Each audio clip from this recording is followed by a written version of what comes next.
ጤና ይስጥልኝ ቅዱሳን፣ በጌታ በኢየሱስ ክርስቶስ ስም ሰላም እያልኳችሁ የዛሬውን ዲቮሽናል መልእክት ጀምራለሁ።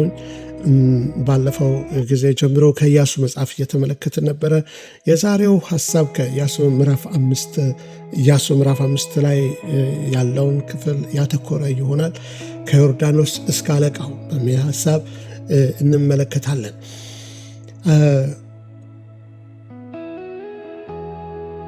ባለፈው ምዕራፍ 4 ላይ ስንመለከት ሕዝቡ ሁሉ ዮርዳኖስን ከተሻገሩ በኋላ ይላል ኢያሱ ምዕራፍ 4 ቁጥር 1 ላይ መሻገርን በምናይበት ጊዜ ወደኋላ መመለስ የለም። እግዚአብሔር አንድን ሰው ካሻገረ ያ ሰው ወደኋላ ወደ ቀድሞ ነገር ሊመለስ አይገባም። እስራኤሎች የቀይ ባህርን ከተሻገሩ በኋላ ሁለተኛ ወደ ግብፅ ላይመለሱ መቆራረጫ የሆነበት ክፍል ነው። ምናልባት ይህም ጌታ ኢየሱስ ክርስቶስን እንደ ግል አዳኛችን አድርገን ስንቀበል ሁለተኛ ለዓለም ለሰይጣን እና ለሥጋ ላንገኝ ደህና ሰንብት ምንለው ዓለም ደህና ሰንብቻ አልተገናኘንም፣ አምላክ ከኔ ጋር ነው አታሸንፍኝም ብሎ ሙሉ ቀን ነው ወሰን የዘመረ ሆብሶ ወይም ደግሞ ሌላም አለ። ኢየሱስን ልከተል ወስኛለሁ ቢል ወደኋላ ፈጽሞ አልመለስም። ኢየሱስን ልከተል ወስኛለሁኝ፣ ኢየሱስን ልከተል ወስኛለሁኝ፣ ኢየሱስን ልከተለው ወስኛለሁኝ፣ ወደኋላ አልመለስም። እና ይሄ ላለመመለስ የሚደረግ ሽግግር ወይም ትራንዚሽን ነው። ግን ምዕራፍ 5 ላይ ደግሞ ስንመጣ ህይወታቸው ይበልጥ ወደ መቀየር ወደ ትራንስፎርሜሽን የገቡበትን ህይወት እንመለከታለን ማለት ነው። የመጀመሪያው ሐሳብ ወደ ተስፋይቱ ምድር መግባት የመጀመሪያ እርምጃ ነው። ተስፋይቱ ምድር ለኛ ክርስቶስ ነው ብዬ ነበር ባለፈው። በእርሱ ውስጥ ሁሉም በረከታችን ይገኛል፣ በክርስቶስ ውስጥ ታቅፏል። ስለዚህ ወደ ተስፋይቱ ምድር ውስጥ ስትገቡ በክርስቶስ የተነገረውን ሁሉ በረከት ኢንጆይ ወደምታደርጉበት ህይወት ውስጥ ገባችሁ እንደማለት ነው። ቆላስይስ 1:13 ላይ ከጨለማ ኃይል አዳነን፣ ወደ ልጁ መንግስትም አፈለሰን ይላል። ይሄ ከጨለማ ኃይል ከክፉ አሰራር ከዚህ ዓለም ከሚገዛው በጨለማው በሰማያዊ ስፍራ ካሉት ከክፋት መንፈሳውያን ሰራዊት የልባችንንና የስጋችንን ፍቃድ እያደረግን እግዚአብሔርን ደስ በማያሰኝ ሕይወት እንድንመላለስ ከሚያደርገው ኃይል አላቆ እግዚአብሔር ወደ ልጁ ወደዚህ ብርሃን ወደ ሆነው ጸጋ፣ ትሕትና፣ እረፍት፣ ደስታ፣ ሰላም ወደ በዛው ሕይወት አስተላለፈን። ያ መሻገር ያ ከተሻገሩ በኋላ ያለ ሕይወት ነው። መሻገራቸው ወደዚህ ምድር ሲገቡ ሁለተኛው ሐሳቤ ከመና ወደ ፍሬ፣ የዕለት የዕለት ጉርሻ ከመቀበል ወደ ዳበረ ሕይወት፣ ወደ ተትረፈረፈ ሕይወት እንደመግባት ነው። መናው ይላል ኢያሱ ምዕራፍ 5 ቁጥር 12 ላይ በዚያን ቀን ተቋረጠ። ምን ማለት ነው? እግዚአብሔር ለነሱ የሚሰጥበት ወይም ፕሮቫይድ የሚያደርግበት መንገድ ተቀየረ። አሁን ኮምፎርታብል ላንሆን እንችላለን። የፕሮቪዥኑ መንገድ ሲቀየር የእግዚአብሔርን እጅ ከበስተኋላ ግን ካየነው እግዚአብሔር እኛን የሚመግብበት መንገዱ እንደተቀየረ እንጂ ምግቡ እንዳልቆምና እንደማይቆም፣ ፕሮቪዥኑ እንደማይቆም ሊገባን ይገባል። ክብር ለኢየሱስ ይሁን። ለልጆቻችን ትምህርት ቤት ስንልክ ምሳቸውን በምሳቃቸው እናስራለን። ነገር ግን እያደጉ ልጆች ሲመጡ የራሳቸውን ምሳ መስራት ይጠበቅባቸዋል። ያ ማለት የኛ በነሱ ህይወት ያለው አቅርቦት ተቀየረ ማለት አይደለም። ነገር ግን ከልጅነት ተመርቀው ወደ አዋቂነት እንደመጡ ነው። ግራጁዌት አረጉ። እሺ አንዳንዱን ነገር ግራጁዌት አርገን የምናልፈውና እግዚአብሔር ደግሞ ፕሮቪዥን የሚቀይርበት መንገድ አለ። በፊታችሁ እግዚአብሔር የአቅራቦቱን መንገድ የሚቀይርበት ሁኔታ ውስጥ ትገቡ ትችላላችሁ። ግን አትፍሩ፣ እሱ ከእናንተ ጋር አለ። አቅርቦቱ በላይፍ ታይማችሁ የማይቋረጥ አቅርቦት ለእናንተ እግዚአብሔር እንዳለው እንድታምኑት እንዳምነው ይፈልጋል። ክብር ለኢየሱስ ይሁን። በዚህ በዮርዳኖስ በኢያሪኮ ሜዳ ፊት ለፊት በተነጠፈው ሕዝብ ላይ ሌላ አዲስ ነገር እናያለን። ግርዘት የግዴታ ሁኔታ አይደለም። እግዚአብሔር እያንዳንዱን እያስገደደው ሳይሆን በፈቃደኝነት የኪዳኑን ነገር ለማድረግ ያማል ግርዘት። ነገር ግን ወዶ ራስን ለቢላው መስጠት ነው። ይሄ እግዚአብሔር ቅጣት ወይም እግዚአብሔር ከኛ የሆነ ነገርን ቀምቶ እኛን አሳምሞ ህይወታችንን ለመቀየር የሚያደርገው ሳይሆን ወደንና ፈቅደን የምንሰጠው ነው። ሜቢ አንዳንድ ነገሮችን መተው ያለብን፣ ማቆም፣ መቁረጥ፣ መቋረጥ ያለባቸው ባያስደስቱም ምናልባት ፕራይዳችንን የሚነካም ቢሆን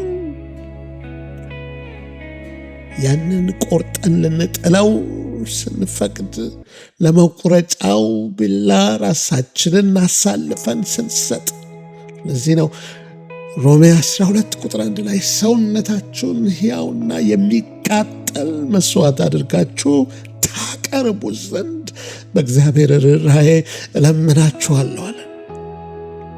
ለማቅረብ የሚባለው ነገር ፊልጵስዩስ ምዕራፍ 3 ቁጥር 3 ላይ እኛ በመንፈስ እግዚአብሔርን የምናመልክ ነገር ግን በሥጋ የማንታመን በክርስቶስ የምንደሰት እኛ ተገረዝን አለ። ክብር ለኢየሱስ ይሁን። ያ በእውነት የሆነ እግዚአብሔርን የምናመልክ፣ ለዚህ ነው እግዚአብሔር የሚያመልኩትን ይሻልና እግዚአብሔር መንፈስ ነው፣ የሚያመልኩትም በእውነትና በመንፈስ ሊያመልኩት ይገባቸዋል። ሜቢ ያንን ሱስ መጣል ካለብሽ ምትጥው ሱስ ካለ ምትጥለው ወደ ያ ምንተዋቸው ዞር ማለት ያለብን ሰዎች ቢኖሩ ከእሱ ጋር እንዳንሮጥ እግሮቻችንን የሚይዙትን ነገሮች ቶሎም የሚከበድን ኃጢአት ይለናል ዕብራውያን 12 ቁጥር 1 ላይ ሸክምን ሁሉ አስወግደን ቶሎም የሚከበድን ኃጢአት ሁሉ እንዲሁ የእምነታችን ጀማሪና ፈጻሚ የሆነውን ክርስቶስን ተመልክተን በፊታችን ያለውን ሩጫ ድሩጥ ይለናል። በሥጋ ማንታመን ሥጋ ምንም የምትታመኑት አይደለም። ሥጋ ቴንደንሲ ሁል ጊዜ በእግዚአብሔር ላይ የሚነሳ ነው። ሰይጣን ሥጋን በማነሳሳት ነው ከእግዚአብሔር ያራቀው፣ ሰውንም የሚያርቀው ለዛች መብል ሕይወታቸውን ያጡበት።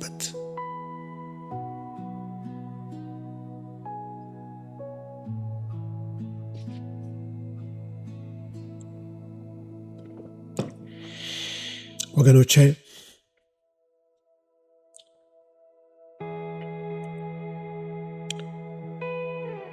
በኢያሱ ምዕራፍ 5 ቁጥር 10 ላይ አራተኛ ፖይንቴ በሥጋ መታመን መተው ከጦርነት በፊት ያለ አምልኮ ነው። ኢያሱ ምዕራፍ 5 ቁጥር 10 ላይ ፋሲካን አከበሩ ይለናል። ፋሲካ አዲስ ኪዳን ሲናገር ፋሲካችን ክርስቶስ ታርዶልናል። ፋሲካ ማለት ማለፍ ማለት ነው። ፓስኦቨር በግብፅ ምድር እያሉ የሞት መልአክ የእያንዳንዱን የግብፅ ቤት ሲያንኳኳ የመጀመሪያውን ልጅ ሲገድል የመጀመሪያው የሆነውን እንስሳም ጨምሮ እስራኤሎች ግን ደሙን በቤታቸው በበራቸው ጉበን ላይ ስለቀቡ የሞት መልአክ ያልፋቸው ነበር። ያ ማለፍ የምንለው ፋሲካ የምንለው ማለት ነው። እሱም የቀቡት ደም የታረደውን የበግ ደም ስለቀቡ ነበር። ለዚህ ነው ክርስቶስ ፋሲካችን። ያ እልፈት ሞት እንዳይገባ፣ እርግማን እንዳይገባ፣ ጥፋት ቤታችሁ እንዳይገባ የክርስቶስ ደም በጉበናችሁ ላይ ተቀብቷል። ክብር ለኢየሱስ ሲሆን ይሄን ነው የሚነግረን። ስለዚህ ገና ኢያሪኮ አልወደቀም፣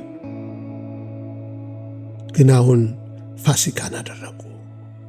አሁን እዚህ ጋር የጌታን ስጋውን ደሙን ተካፈሉ። አምልኳቸውን ለሱ ማቅረብ ጀመሩ።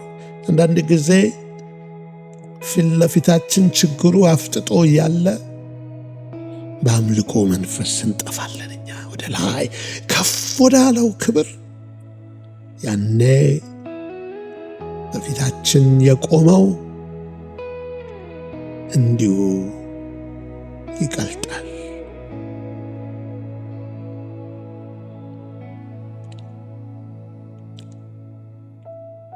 ስለዚህ ነው እግዚአብሔርን የምናመልክ ሲለን ፊልጵስዩስ 3:3 ላይ ይህ ማምለክ የሚለው ነገር ወገኖቼ ትልቁ እግዚአብሔር የሚሻው ነገር ነው። አምልኳችንን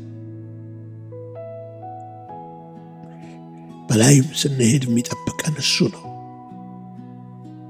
ስለዚህ ከዚሁ ገና አይሰልቸን አምልኮ። ግቡ በመንፈስ ስንገባ በአምልኮ ጭለጥ ብለን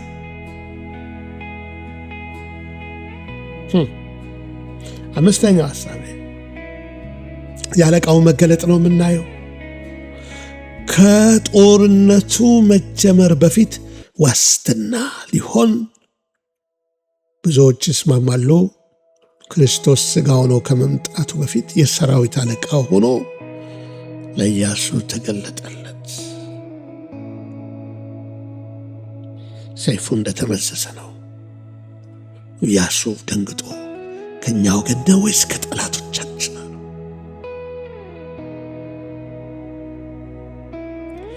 ኢያሱ በግንባሩ ተደፍቶ ሰገደለት።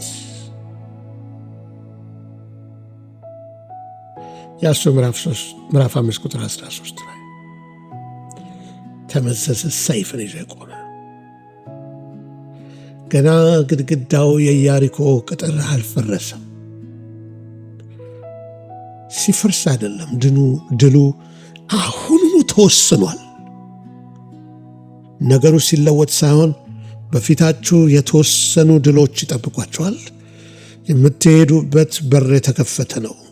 በናዝሬቱ በኢየሱስ ስም የገደባችሁ ነገር ከፊታችሁ እንደ ምናምን ሆኖ ሲፈራረስ የምታዩበት ቀን በፊታችሁ አለ። ክብር ለኢየሱስ ሲሆን ድል ተመድቦልኛል ብለን ልንቆም። ጥሩ ነው ሊሊ የዘመረችው ድልድል ይሸተኛል።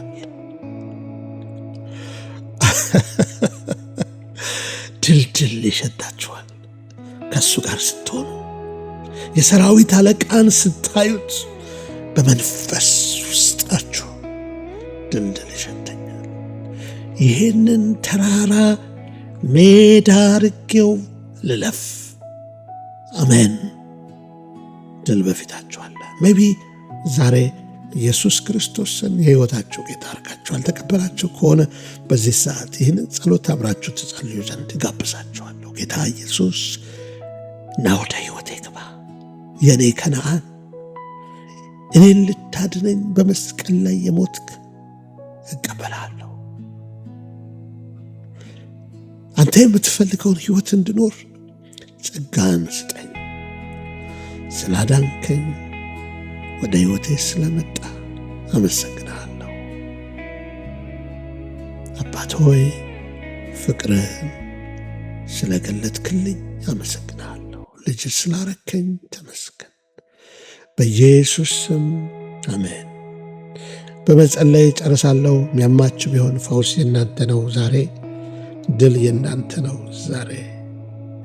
አንድ ጊዜ መዝሙር አለ፣ ብዙ ቸርች እያለን ድሮ ወደ አማርኛ ተርጉመነው ዘምር ነበረ። ድል የኔ ነው፣ ድል የኔ ነው፣ ድል የኔ ነው ዛሬ።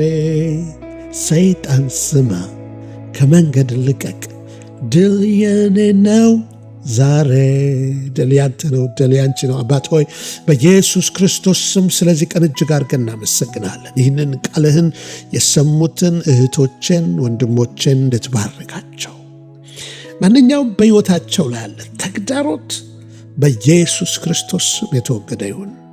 ሕመም በፈውስ ይተካ ዘንድ የፈውስ ኃይልህ የመንፈስ ቅዱስ ክብርህ በዚህ ሰዓት የዳስሳቸው ዘንድ እኔ ጸልያለሁ። በእርሱ ቁስል ተፈወሳችሁ እንደተባለ ማንኛውም በሽታ ስደሙ ሁሉ ከላያቸው ላይ በኢየሱስ ስም የተነሳ ይሁን። የዘመንህን ቁጥር እሞላለሁ እንዳልክ ረጅምን ዕድሜ እነሆ ጌታ ሆይ በክርስቶስ የተገባውን መልካም በረከቶች፣ ሰላምህ፣ ደስታ፣ እረፍት በእነሱ ላይ ይሆን ዘንድ ጸልያለሁ።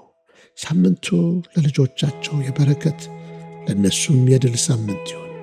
በዙሪያቸው ያለውን ሁሉ ትባርክ ዘንድ ጸልያለሁ በኢየሱስ ስም አሜን። እግዚአብሔር ይባርካችሁ። መልካም ሳምንት እየተመኘውላችሁ ምናልባት ይህን ቻናል ላይክ ሰብስክራይብ አላረጋችሁ ከሆነ ላይክ ሰብስክራይብ ታረጉ ዘንድ ጠይቃችኋለሁኝ። እንዲሁም ሼር በማድረግ ወንጌልን ለሌሎች እንዲደርሱ ታደርጉ ዘንድ አበረታታችኋለሁ። ይህን አገልግሎት በጸሎት በገንዘባችሁ ለምትደግፉ ሁሉ እያመሰገንኩ መልካም ሳምንት፣ ደህና ቆዩ።